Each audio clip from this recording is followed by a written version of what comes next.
Well, good morning from Glencoe. I'm at the top end, just on the turn into Glen Etive.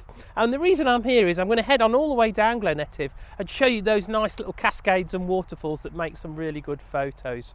So come and join me as we head on down Glen Etive to show you the waterfalls.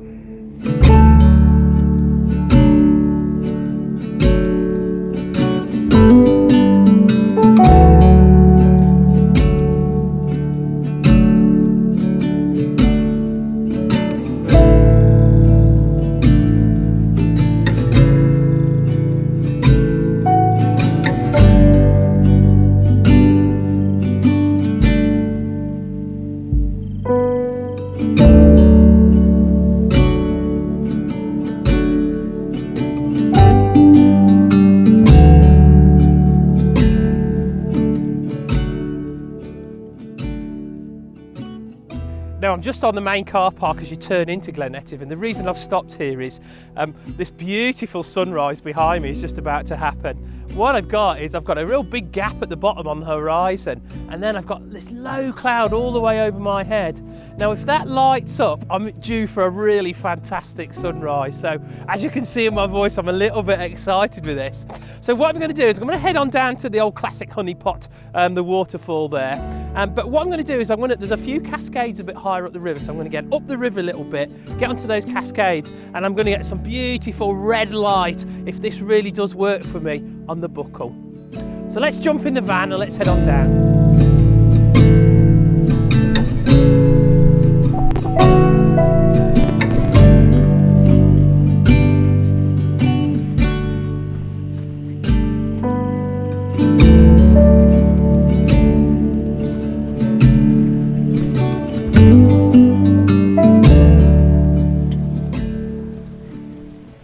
Yeah, so what I've done is I've come across the usual sort of boggy bits, really boggy at the moment. Like I say, we've had a lot of snow melt. You can see the buckle behind me. There's no snow on it at all, and it's mid-January. And then you kind of come across the boggy bit, the classic honey pot shot, and then I'm walking up the river a little bit. And then what that does is I found a beautiful little boulder which just really looks pretty, and it gives me that foreground interest with the buckle behind. Now just have a look at this lot coming up behind me. You can see the buckle's quite red. But wow, look at that. It's just going to be fantastic, isn't it? There's Crease, Milavuli. And as we come around, that beautiful redness in the sky is just fantastic. You can see it on my face, it's just a real glow. So I'm going to get this composition set up. I'm going to run out of time, so I'm going to stop vlogging and start photographing.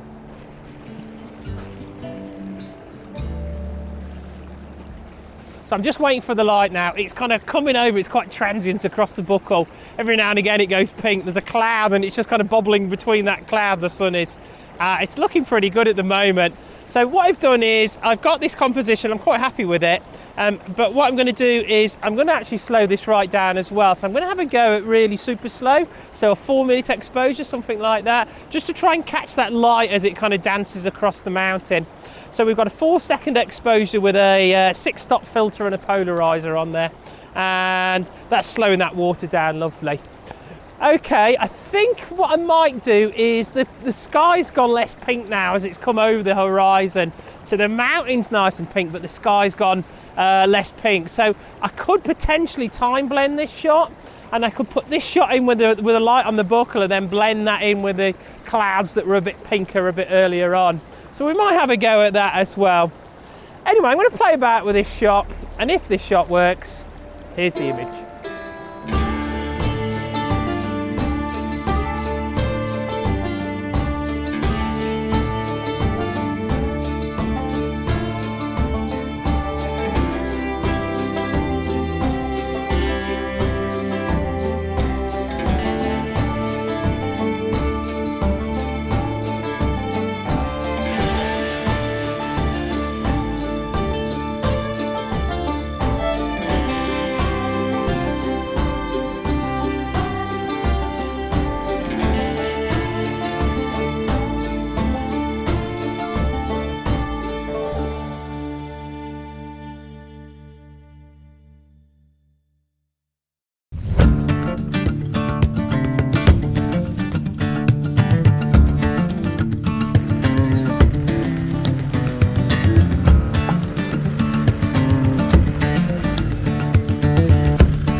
Okay, so just past the sheep bucket, you just come in, the next passing place, again, a nice big passing place, you can get off the road.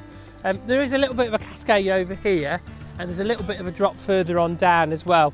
So I'm going to go and explore that and see if there's actually a composition worth getting. It looks pretty good.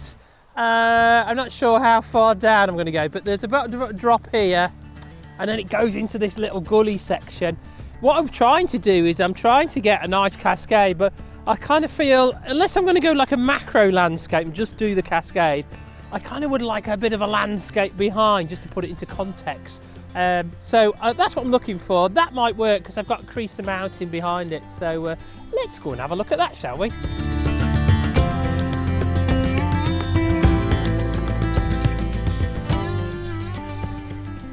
Yeah, so I had a look at that cascade, it weren't very good, so I've come back up to the van, but then I've crossed over, there's a little bridge here, and then I've come down to the big drop.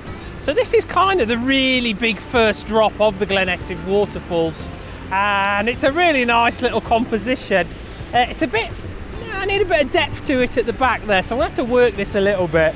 But it's a series of about 3 or 4 little drops all the way down. The kayakers love it, it's fantastic for kayaking. So what I'm going to try and do is, the river's quite full, it's about half full I think, certainly not overflowing. I'm amazed how much snow's disappeared, so a lot of that is melted off. So I've got to be careful not to blow this out a little bit and do it too slow. So let's go and find a nice composition around these rocks here, and then we'll get going.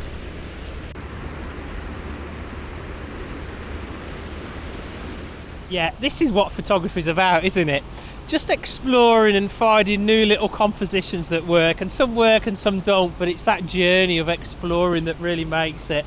And what a wonderful day I've got ahead of me. I've got the whole day, just me and the dog, and I'm not putting any pressure on myself. There is a few sort of classic compositions down Glen Etive, but I want to find these little ones that don't usually get used. And they either work out or they don't. But it don't really matter because it's the journey and the exploration, and when you get a new composition, that excitement you get. So I'm really excited with this composition. I think it works really well, and again, it's not a photograph you usually see, so it's quite nice to just remove all that pressure of you. Now sunrise has gone, you know, the sun has gone, so it's a case of the light's okay, it's a bit flat, but I don't mind because I've got the full day, and I'm just going to go down the river here and just keep finding drop after drop, and that's just what photography is about. It's about the journey, and sometimes not just the actual photo itself. Yeah, good. I think I've got a good composition here, so let me show you. So my camera is here we are, and what I've decided to do is to go into portrait orientation, and what I'm going to use is, I've got this, like, this is actually a little dike that goes all the way up, and even there's a dike that goes up. So I'm kind of using that as a little bit of a foreground. I do have to be a bit careful just to make sure that I'm in focus. So I have thrown in a bit of a focus stack on this one because this is quite close to the camera. And that's given me some depth to the shot. And then I've got the lovely sort of cascadey fall coming down here. And then that guides the eye up to the mountain here with a bit of cloud on it as well, which works well. So what I've done is I've actually taken a couple of shots here. I've popped on a polarizer as well, just to give me some contrast again with that white water and the dark water that's not so fast flowing. But then I've actually had a couple of shots of it. So first of all, I've done one, I think it was about 1/4 of a second, and that gives me that feeling of motion and movement in the water. And I think the waterfall looks really nice. This is really fast flowing, so you've got to be really careful. So what I've done is I've done 1/4 of a second, and then actually what I've done is I've taken another shot and I put on a stick stopper, and that slowed it right down, and that gave me, I actually did it in a time mode on my camera, so this is a 1 minute exposure. So what I would like to do is I'm going to play the both photos, I'm going to show you both images, and then if you can write in the comments below which one you prefer. Some people prefer the really milky water because I think it gives you some character that you don't actually see with the human eye, but then some people think it loses the texture and the idea of motion, and therefore they like the 1/4 of a second. So I'll pop the 2 images up, and then in the comments just do me a favour, write which one you prefer, like a little survey so I can see what to do in the future. Okay, here's the first of the 2 images. Here we go.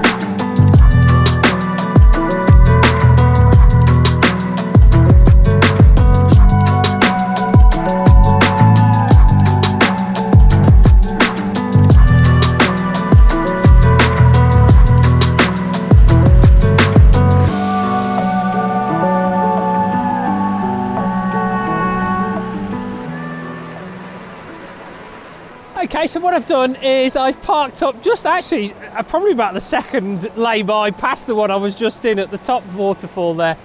And this is a classic kayaking spot, so you usually see all the kayakers parked up there, and they kind of do this drop all the way down to here. But what I've done is, instead of going up to the falls itself, I've come away from it, and if you just walk all the way down, there's a little bit of a lone tree on the top of the road there. It don't make for a good shot. It's a shame because it's a really nice tree, but it's just in the wrong position. But if you go to that little lone tree, then come all the way down, what happens is the river comes down and you got the big drop, and then it has a little S-bend here, which is a little sort of bow in the river that comes around, and it goes quite flat, and what you've got all these beautiful boulders, and the rocks down Glen Etive are so nice because there's such different variety in the colours and the textures of the rocks.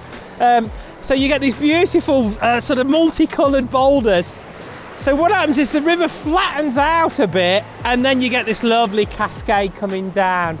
So I think I'm going to look for a nice composition here. I've kind of got set up here, which I think is going to work. Okay, let me talk you through this composition. So what I've got is, I'm kind of using the falls in the background, and they're really big falls, it's a good drop. And then I've got the mountain in the background, and what that's going to do is going to give me some depth. And then what happens is the river then comes down, and then it kind of levels out a little bit, and you've just got this gentle cascade of all these beautiful coloured boulders coming over. And what I've done is then I've isolated a rock a little bit lower here, and I'm going to use that rock as real foreground interest. And what happens is, obviously as the water hits the rock, it kind of goes around the rock and gives you a nice sort of texture there. So I really like that. Just a bit further up, you can see these two trees on the right hand side. So I've used those as a little bit of a frame for the shot as well, and that works nice. Yeah, so what I've done is I've put a filter on this. I've got the polarizer on, and I'm getting a shutter speed about 1/4 a second. I usually find 1/4 or 1/8 of a second for flash foam water works really well, because it just gives you that feeling of motion and movement, which is fantastic. And then again, I've put on that 6 stopper, and I've slowed this down to 2 minutes, so I've done a 2-minute exposure as well. And I'll just blend the two in on the next little section of the video. I think this is a really nice composition. It's a good little drop here. So if this image works, here's the photos.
Now, while I've got you, I just want to make a bit of an announcement about my workshops. So I've teamed up with Cliff Hands, I'll pop his link, great photographer, and we've teamed up together to run a series of weekend workshops for you guys. Now, the October one was fully booked up now, it booked up very quickly, so what we've decided to do is to add another one. So it's the weekend of the 12th of December, so we're hoping to get like a wintry one with a bit of snow on the tops here.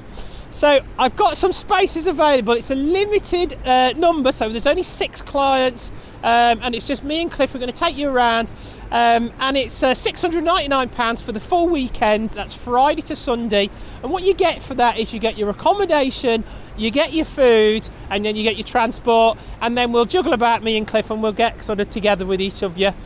So like I say, the October one booked up so quick, and that's why we've just released these dates for December. So if you want to get in touch with me, if you email inquiries@Glencoe Photography, and then I'll get back to you, and we can get you booked on. It's a £200 deposit, and then we'll get you booked on the course. Fantastic.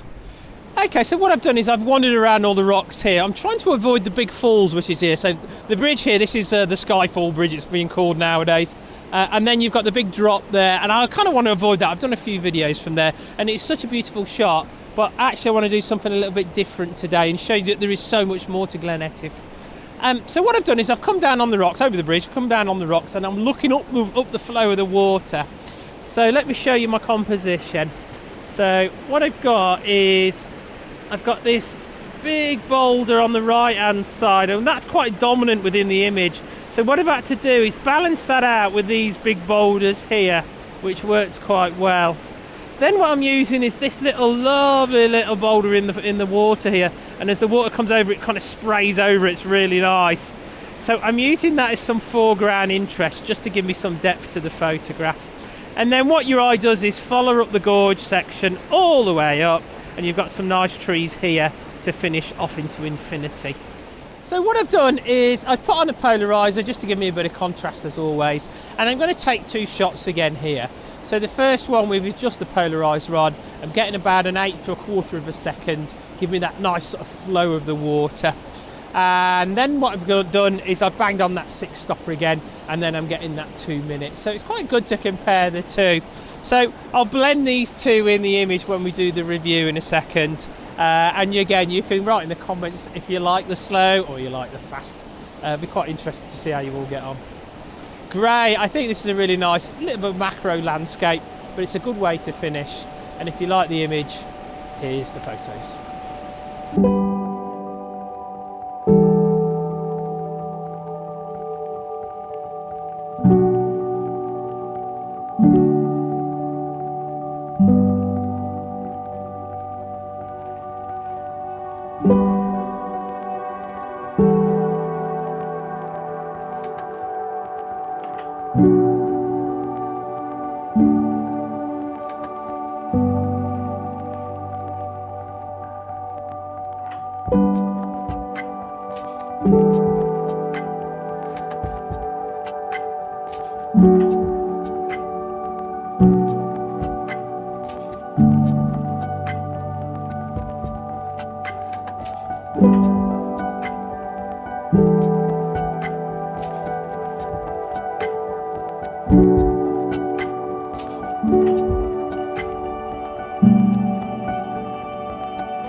Well, we've had a great morning, me and Fern, today. It's been brilliant, and it's such a nice thing to just arrive at a location like Glen Etive and just go and explore a little bit, deliberately trying to avoid the honeypot little locations.